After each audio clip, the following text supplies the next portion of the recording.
में। निमेश, ब्रिटानिया की अगर बात करें, तिमाही दर तिमाही हमने देखा है ब्रिटानिया का एक हिस्ट्री है, अच्छे नतीजे पेश करते हैं लगातार, और इस तिमाही भी नतीजों से अनुमान पॉजिटिव ही नजर आ रहे हैं। वैसे देखें तो ग्रोथ मोमेंटम भी कायम है, प्राइसिंग एलिमेंट है जो मार्जिन्स को काफी हद तक सपोर्ट करता दिखेगा।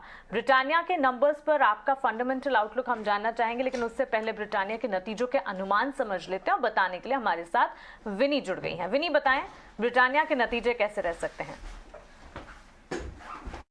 ब्रिटानिया के ये टाइम के नंबर्स में हम लोग जो एक्सपेक्ट कर रहे हैं, तो आई की ग्रोथ अराउंड 15% की एक्सपेक्ट कर रहे हैं। मे बी ये टाइम भी जो प्राइसिंग लेड ग्रोथ कंपनी देख रही थी प्राइस हाइक्स की वजह से, तो ये टाइम भी हम लोग एक्सपेक्ट करके प्राइसिंग लेड ग्रोथ ही होगा। प्राइसिंग ग्रोथ होगा अराउंड 10% के लगभग, और वॉल्यूम ग्रोथ एक्सपेक्टेड है अराउंड 4-5% के अराउंड वॉल्यूम ग्रोथ एक्सपेक्टेड है ब्रिटानिया से। उसके अलावा प्रॉफिटेबिलिटी की बात करें तो बॉटम लाइन की ग्रोथ है अराउंड 33% एक्सपेक्टेड ग्रोथ है ईयर ऑन ईयर बेसिस पे। प्रॉफिट एक्सपेक्टेड है अराउंड 500 क्रॉस पे। मार्जिन, एबिटा मार्जिन में एक्सपेंशन एक्सपेक्टेड है 200 बेसिस पॉइंट भी एक्सपेंशन। तो ओवरऑल ऑब्वियसली ग्रॉस मार्जिन में भी एक्सपेंशन ही दिख रहे हैं, और mainly gross margin EBITDA margin की जो एक्सपेंशन दिख रही है वो क्यों है, क्योंकि क्या एक्सपेक्टेड है कि यहाँ पे जो पाम ऑयल प्राइसेस वो काफ़ी करेक्ट हो चुके हैं। वीट में थोड़ी वॉलेटिलिटी थी, शुगर में थोड़ी वॉलेटिलिटी थी, पर इतना मेजर इम्पैक्ट और करेक्शन पाम ऑयल में दिखा था, तो हम लोग एक्सपेक्ट कर रहे हैं कि ग्रॉस मार्जिन ये टाइम एक्सपैंड हो जाएगी। उसके अलावा कंपनी काफ़ी फोकस कर रही थी प्रीमियमाइजेशन पे, कंपनी ने प्राइस हाइक्स भी ली थी, तो ये सब सपोर्ट करेगा मार्जिन्स को, ग्रॉस मार्जिन एबिटा मार्जिन दोनों को देखिए ये सब सपोर्ट करेगा वहाँ पे, और इसीलिए एक्सपेंशन एक्सपेक्टेड है मार्जिन्स में this time around. Factors to watch out for growth, तो वॉल्यूम ग्रोथ आउटलुक क्या है कंपनी का, कमेंट्री क्या आ रही है रॉ मटेरियल कॉस्ट पे, प्रोग्रेस क्या है नए प्रोडक्ट्स का, आईसीडी कमेंट्री क्या है, और रूरल ग्रोथ ये कैसे शेप आउट हो रहा है, ये एक इंपॉर्टेंट फैक्टर है वॉच आउट करने के लिए।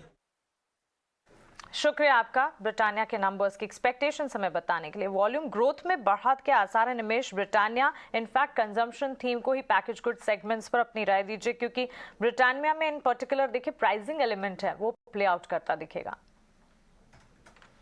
मान से देखिए कि ब्रिटानिया की बात करें तो पर्टिकुलरली कोविड के बाद कंपनी ने 80-20 रेशियो के ऊपर फोकस करना स्टार्ट किया है। मीन्स कि जहां पर उसकी मेजर रेवेन्यू 20% ब्रांड से आती है, वहीं पर कंपनी जो है वो फोकस एरिया करती है, और वहां से ग्रोथ लाने का जो है वो कंपनी का ध्यान रहता है। मुझे लग रहा है जिस तरह से कंपनी ने रूरल की गाइडलाइन की बात की, डेफिनेटली एक इम्पोर्टेंट फैक्टर रहेगा कि रूरल डिमांड कैसे बढ़ती है, और जो रॉ मटेरियल प्राइस के अंदर इन्फ्लेशन की कमी के कारण जो फॉल आया है, डेफिनेटली मार्जिन एक्सपेंशन होगा। बट ऑल ओवर मुझे लगता है कि इन करंट सिनेरियो अगर कोई मार्केट ऑल टाइम हाई के नजीक है और ग्लोबल अनसर्टेनिटी हम लोग देख रहे हैं कि थोड़ी बढ़ रही है, तो वहां से कोई अगर सेफर बेट लेना चाहते हैं तो डेफिनेटली ब्रिटानिया जो है वो एक नियर टर्म आउटलुक के हिसाब से एक बेस्ट बाय रहेगा। तो व्यू मेरा बुलिश है ब्रिटानिया की ओर से, और मैं यहाँ से भी खरीद करने की सलाह देता हूँ। डेफिनेटली रूरल कमेंट्री जो है वो आने वाले दिनों में काफी इंपॉर्टेंट रहेगी। सो ब्रिटानिया के नंबर्स देखना होगा, वॉल्यूम ग्रोथ एक्सपेक्टेशन है इस बार भी 4% की, और पास क्वार्टर्स में रही है 3-4% की, बड़ा मार्केट शेयर इनके पास रहता है, इसके नंबर्स वॉच आउट करेंगे। बट कुछ क्विक ट्रेड्स ले